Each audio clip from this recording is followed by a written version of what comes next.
उमियल जी जौन राउर मित्र बानी और राउर बिजनेस पार्टनर भी हैं शायद जी वहाँ के रहे वाला हैं इजराइल के जी रउआ रहे वाला हैं राजपुर लच्छीपुर के यहाँ रघुनाथपुर के धरती के दोनों आदमी दू गो देश थे। जी एगो आदमी के जौन पालन पोषण भइल वो हिंदी और भोजपुरी कल्चर में भइल, हरियाणवी कल्चर में भइल। एगो आदमी विदेश में विदेशी कल्चर में भइल। आज दोनों आदमी दोस्त बाटे, कपड़ा भी सेम, दाढ़ी भी सेम, बाल भी सेम, बातचीत करे के तरीका भी सेम। मतलब एक राज का बा। बहुत लोग एगो चीज़ और हम एक खातिर हम इहो कहें हम सौभाग्यशाली बानी। सबसे पहल का बात कि कौनो भी रिलेशन 1 घंटा में या 24 घंटा में ना होला। आज हमने के रिलेशंस 1994 से बावे और तकरीबन 25-26 साल होता वे धीरे धीरे डेवलप होला। और वेवलेंथ जो हम पहले बात करनी है बहुत ज़रूरी होला कि वेवलेंथ उनको अगर हम बात करी तो रोमेल जी के भी पिताजी एगो मिडिल क्लास से आइले और वो रोमेल जी भी एगो मिडिल क्लास से आइले। वहाँ के पिताजी एसओसी में ड्राफ्ट्समैन रहनी और काफ़ी ललक रहे हमने के अंदर कि ना मेहनत करे के बा, अपना मेहनत के दम पर आगे बढ़े के बावे। और ये चीज़ बहुत इम्पॉर्टेंट बावे कि समझल कि हम कहाँ खड़ा बानी और हम कितना पानी में बानी और हमरा कहाँ जाए के बाटे।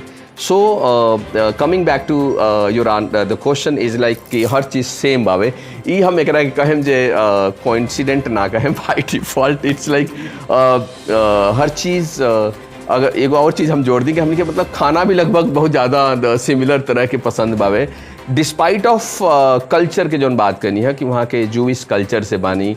लेकिन एगो और बात बता दी, सेंटिमेंट सेम बावे। काहे सेंटिमेंट सेम बावे कि डिस्पाइट ऑफ एगो इजराइल और इंडिया के कनेक्शन बहुत पुराना हुए और एमे जब पुराना जहाँ दोस्ती होके और जहाँ पे विश्वास होके यह चीज़ दूसरा देश के संगे शायद वहाँ के ना जुड़ सकीले। काहे कि अलग अलग होकर बहुत सारा मुद्दा बा जौन की गहरा मुद्दा बा, इतिहास के मुद्दा बा, हम ओमे बहक जाए एमे ना जाए के चाहे। लेकिन ये जरूर कहे कल्चर ऐसे सेम बावे। लगभग भाषा के शैली भाषा अलग हो सकेला, रहन सहन अलग हो सकेला, लोकतांत्रिक प्रक्रिया अलग हो सकेला, लेकिन सेंटिमेंट्स और जौन भाव बावे इसे में से बावे कि जब हमने के होली मनावल जाला इंडिया में तो इहे कलर के होली के पूरिम कहल जाला। उजगा इजराइल में मनावल जाला, ये शायद रुआ पता होई।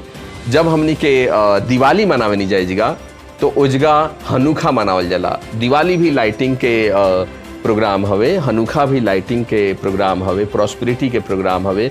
तो बहुत सारा त्यौहार ऐसन बा जौन की सिमिलैरिटी बाटे इंडिया और इजराइल के बीच में। ओकरा अलावा वेवलेंथ जो हम बोलनी है कि बहुत ज़्यादा एगो अटूट आज के डेट में हमने के जगह बानी जा कि अगर वहाँ के कोनो बात हमरा से बोली तो हम ही ना बहम जहाँ भाई ठीक बाटे। और ओकरा अलावा एगो चीज़ बाटे, हमने के 2 आदमी आज हमने के गार्नेट इंटीरियर प्राइवेट लिमिटेड मजबूत ऐसे नहीं खे कि हमने के बहुत ज़्यादा फ्लम्बॉइट ने बानी जा और अच्छा बात करे के बावे। हमरा नहीं के पता अच्छा बात करे लगी का करेला, लेकिन हमरा ये पता बावे हमने के अपन पृष्ठभूमि जौन बाटे बहुत ही क्लियरली डिफाइन कैले बानी जा कि हई तहार एरिया है, हई हमार एरिया है, हेमे तू ना घुसबा, हेमे हम ना घुसेब, जरूरत पड़ी हम नहीं तो तू संभरबा, तहारा जरूरत पड़ी तो हम संभारेब। मकसद का बा, मकसद ई बावे कि एगो फोकल पॉइंट बावे और वो फोकल पॉइंट ई बावे कि गार्नेट इंटीरियर अगर हम अपन बात करी मन के तो गार्नेट इंटीरियर आज देश के टॉप 5 कंपनी जौन होला 5 गो इंटीरियर कॉन्ट्रैक्टिंग कंपनी के बीच में आवेला। In fact Garnet Interior Private Limited के outstanding performance for the outstanding contribution towards the nation building award भी मिलल बावे कॉमर्स मिनिस्ट्री से। और ओकरा अलावा भी बहुत सारा इमर्जिंग इंडिया के अवार्ड मिलल बावे।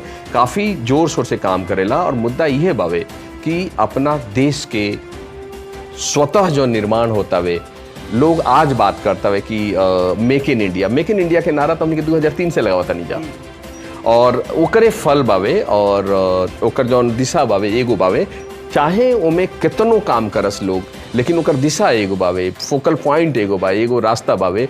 जब तक ले वो एगो तय ना हुई और रिस्पेक्टिव और रिस्पॉन्सिबिलिटी जौन ना हुई तय ना हुई हर चीज़ वो चीज़ में ना चले पावेला। तो ये एगो खासियत बावकर कि गार्नेट इंटीरियर 20 साल के बाद आज के डेट में पूरा देश भर में काफ़ी फेमस बावे।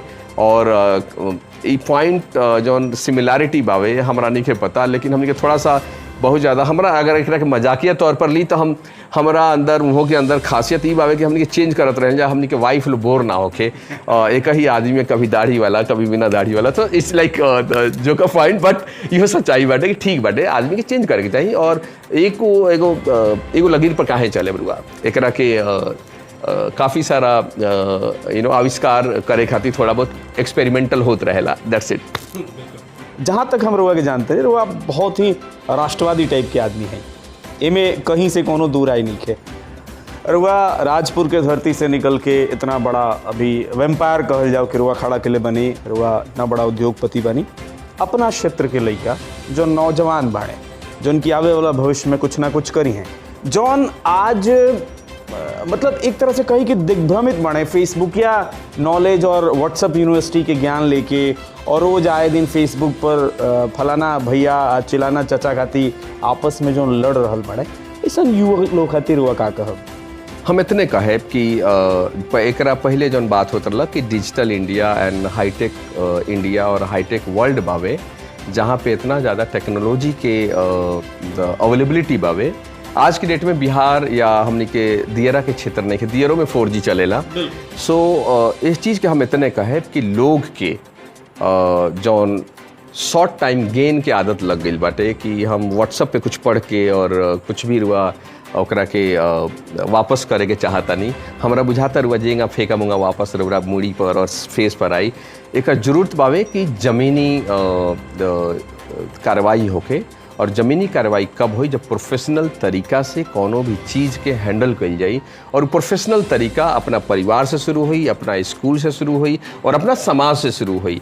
जब तक ले हमने के एजा हम देखिले कि जाति पाति और हमार नेता ये हमनी के हमरा बुझाता ही रहे के चाहिए। डेमोक्रेसी हवे और काफ़ी अच्छा बात भी बावे में, लेकिन वो डेमोक्रेसी कभी अपना जीव के जंजाल ना बन जाओ। वो हमरा लौकता है जीव के जंजाल भइल बा। आज के डेट में लोग केंद्रित नहीं हो पावत, और इनमें सबसे ज़्यादा बड़ा भूमिका रिस्पॉन्सिबल हमनी के बानी जा अपना समाज के। अगर जैसे रुआ बानी हम बानी और हमनी ऐसा लोग सभे बावे जे समाज के प्रति रिस्पॉन्सिबिलिटी उठावे के पड़ी, गाइडेंस देवे के पड़ी और एकत्रित करे के पड़ी। एगो केंद्रित होके फेसबुक, इंस्टाग्राम और या व्हाट्सअप के पढ़ाई ना पढ़ के उन्हें लोग अपना आप से केंद्रित करके अपना मन के बात पेपर पर लिख के, अगर जैसे बात आई है कि पान के दुकान भी करी लो, हमारा बुझाता है लाइफ में बहुत ज़्यादा सुखी संपन्न और खुशहाल रही लो और उन्हें लोग परिवार भी खुशहाल रही।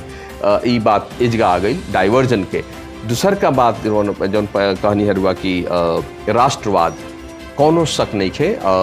ये चीज़ हम जब भी विदेश में जैसे इजराइल हम जाइले बार बार, इसका हमने के बोले के आज़ादी बावे तो हम कुछ भी बोलता नहीं, कौन मनाई नहीं के, लेकिन वही पता होके कि चाहिए कि कौन राष्ट्र से बानी, राउर वजूद का बा और राउर पहचान का बावे। इजराइल में रुआ देखें तो हर चीज़ सभे बर्दाश्त कर ली, लेकिन केहू भी अगर देश के प्रति कुछ बोलत हवे, टिप्पणी करता, हमारा बुझाता जे वो दूसर का सवेरा ना देखे यार, ई सच्चाई बावे। तो इसका तो वो भी बात नहीं है, वह बोली और अभिव्यक्ति होके के चाहिए, बोले के आज़ादी होके के चाहिए, लेकिन हमारा ये पता होके के चाहिए कि रउरा जवना मिट्टी में पैदा भइल बानी और अगर वह मिट्टी से पैदा भइल बानी तो वह अपना मिट्टी के प्रति खिलाफ ना बोले के चाहिए। और हमारा बुझाता बोलहूँ क्यों बोलबो ना करी, लेकिन ये वह लोग बोलत हवे जेकरा चंद दो चार गो वोट इकट्ठा करे के बाते, ओमें इस्लामिक तंत्र डाल के, हिंदू तंत्र डाल के, क्रिश्चियनिटी के तंत्र डाल के, फिर बहुजन समाज के तंत्र डाल के। हमारा बुझाता ये बहुत ज़्यादा सैड और दयनीय बावे। ये आज हमने के बहुत ज़्यादा ऐसा चौराहा पर खड़ा बनी जाए जहाँ पे लोग के शिक्षा से और अपना आप के मत जारी करे के पड़ी, और जे और वह समाज के अच्छा सोचत हवे और अच्छा नहीं सोचत तो इस समाज के वो बीड़ा उठावे के पड़ी, ओकरा के फोकस करे के पड़ी, उनका के उस तरफ पुश करे के पड़ी कि रोड़ा ही करे के पड़ी। और हमारा बुझाता ऊपर जो बहुत ज़्यादा जरूरी बा काम करे के और करे के पड़ी, और एकरा खातिर हमने के प्रतिबद्ध भी बावे। बहुत बढ़िया, और उम्मीद करते नहीं हमरा तो सार्थक बात कही लागल है। हमार जे भी दर्शक बा मैच बॉक्स के यूट्यूब चैनल या फेसबुक से देख रहल बा ओकरा भी हमनी के बदकही उम्मीद करतनी कि बढ़िया लागल हुई। कैसन लागल ही बदकही कमेंट करके ज़रूर बताई। हमरा रउआ से बातचीत करके काफ़ी मजा आई। पहले हमनी के सिर्फ फ़ोन पर बातचीत भई रहे, आज पहला बार आमने सामने बैठ के इतना लंबा बातचीत भइल बा। रउरा कैसन लागल? ओके सो देखी रू अचानक फ़ोन करनी मैसेज करनी और हमरा अच्छा लगल है रुपया कि हमरा के प्लेटफॉर्म रुआ देनी है और हर चीज़ कम समय में ना बोल पावेला, लेकिन हम ये ज़रूर बोले रउरा माध्यम से। सबसे पहल का बात की और धन्यवाद, आभार मानी हम और रउरा ई मौका दहनी। एकरा अलावा हम रउरा मार्फत से ये ज़रूर बोले के चाहब और राउर लास्ट पॉइंट बा वही पर बोले के चाहे, ज़्यादा हम ना बोले ए पर ही बोले के चाहे कि हमरा लोग के, हमरा युवक के या हमारा करबद्ध प्रार्थना बावे कि फेसबुक के और व्हाट्सएप के ज्ञान छोड़ के अपना मस्तिष्क के केंद्रित करके और एकरा के आगे बढ़ावे की ज़रूरत बाटे, ना कि एक दूसरा के छोटा और शॉर्ट टर्म गेन करे के कोशिश करी। हमारा बुझाता अगर ऊपर केंद्रित हुई तो हमने के अपन जवार और अपना प्रखंड के अगर विकास के बारे में बात हुई तो बहुत आगे बढ़ी और इस शुरुआत अभी धीरे धीरे रउरा माध्यम से कईल जाई और होई और हो रहल बाटे और एकरा के जरूर सार्थक बनाल जाइए। हमार प्रार्थना बा सबका से सभे ए पर ध्यान देवे और देश के प्रति प्रतिबद्ध रहे। That's it. So thank you so much. चलिए हमनी के बदकही काफ़ी लंबा चूँकि हो चुकल बा और रुआ हमरा के समय देनी, चूँकि रुआ जब गाँव में आवे नहीं तरह उस समय बड़ा पैक्ट रहेला। हम देखे नहीं कि दिन भर केहू ना केहू से मुलाकात होत रहेला और होके के भी चाही, चूँकि रुआ यहाँ रहे कि नहीं के यहाँ नहीं तो मिले नहीं, तो हमरा के समय देनी और हमरा से बातचीत कैनी। बहुत बहुत धन्यवाद। बहुत बहुत धन्यवाद राहुल। और हमार एक ही प्रार्थना बा भगवान से रउरा हिंगा दिन दुगना चार चौगुना बढ़त रही और अपना क्षेत्र के लोग के जो नज़र बावे खींचे के कोशिश करतनी। बहुत एगो सकारात्मक कार्य बावे और एकरा प्रति हम अपन आभार व्यक्त करतनी। धन्यवाद। तो दर्शक बंधु ई जौन हमनी के बदकूचन रुआ सुननी है देखनी है कि हम बातचीत करत रहनी है गार्नेट इंटीरियर प्राइवेट लिमिटेड के डायरेक्टर सुरेंद्र शाह जी से। उम्मीद करता नहीं कि हमनी के बदकही सार्थक लागल हुई। अगर फेसबुक पर हुआ ये वीडियो देख रहल बनी तो पेज मैच बॉक्स बिहार के पेज के लाइक करी और अगर यूट्यूब पे देखता नहीं तो मैच बॉक्स के सब्सक्राइब करी। वीडियो के अगर अच्छा लागल होके तो ज़्यादा से ज़्यादा शेयर करी ताकि काफ़ी सारा लोग तक पहुँचे और लोग की कुछ अच्छा जानकारी मिले। वीडियो देखला खातिर बहुत बहुत धन्यवाद।